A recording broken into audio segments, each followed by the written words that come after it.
బంగ్లాదేశ్ కొత్త ప్రధానిగా తారిక్ రెహమాన్ ప్రమాణ స్వీకారం చేశారు. తారిక్ తో పాటు పలువురు కేబినెట్ మంత్రులతో అధ్యక్షుడు మొహమ్మద్ షాబుద్దీన్ ప్రమాణం చేయించారు. ఢాకాలో జరిగిన ప్రమాణ స్వీకారోత్సవానికి లోక్సభ స్పీకర్ ఓం బిర్లా సహా వివిధ దేశాల ప్రతినిధులు హాజరయ్యారు.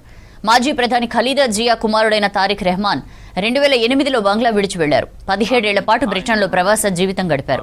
గతేడాది డిసెంబర్లో స్వదేశానికి తిరిగొచ్చారు. తల్లి మరణించడంతో పార్టీ బాధ్యతలు స్వీకరించి బీఎన్పీని విజయ పథంలో నడిపారు తారిక్. 2024లో హసీనా ప్రధాని పదవిని కోల్పోయిన తర్వాత బంగ్లాదేశ్లో ప్రజాస్వామ్యయుతమైన ప్రభుత్వం ఏర్పడింది. বাংলাদেশের প্রতি অকৃত্রিম বিশ্বাস ও আনুগত্য পোষণ করিব। আমি সংবিধানের রক্ষণ সমর্থন ও নিরাপত্তা বিধান করিব। আমি ভীতি বা অনুগ্রহ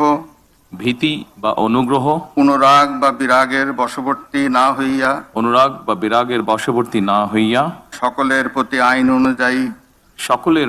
আইন অনুযায়ী যথাবিহিত আচরণ করিব। এবার মাননীয় প্রধানমন্ত্রীর গোপনীয়তার শপথ পাঠ পরিচালনা করার জন্য রাষ্ট্রপতি মহোদয়কে বিনীত অনুরোধ জানাচ্ছি। আমি তারেক রহমান সশ্রদ্ধ চিত্তে শপথ করিতেছি যে সরকারের প্রধানমন্ত্রী রূপে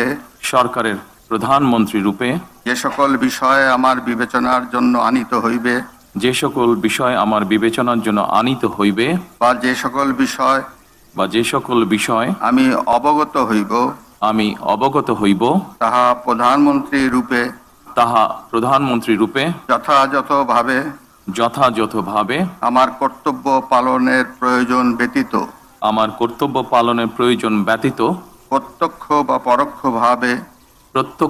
পরোক্ষভাবে কোনো ব্যক্তিকে জ্ঞাপন করিব না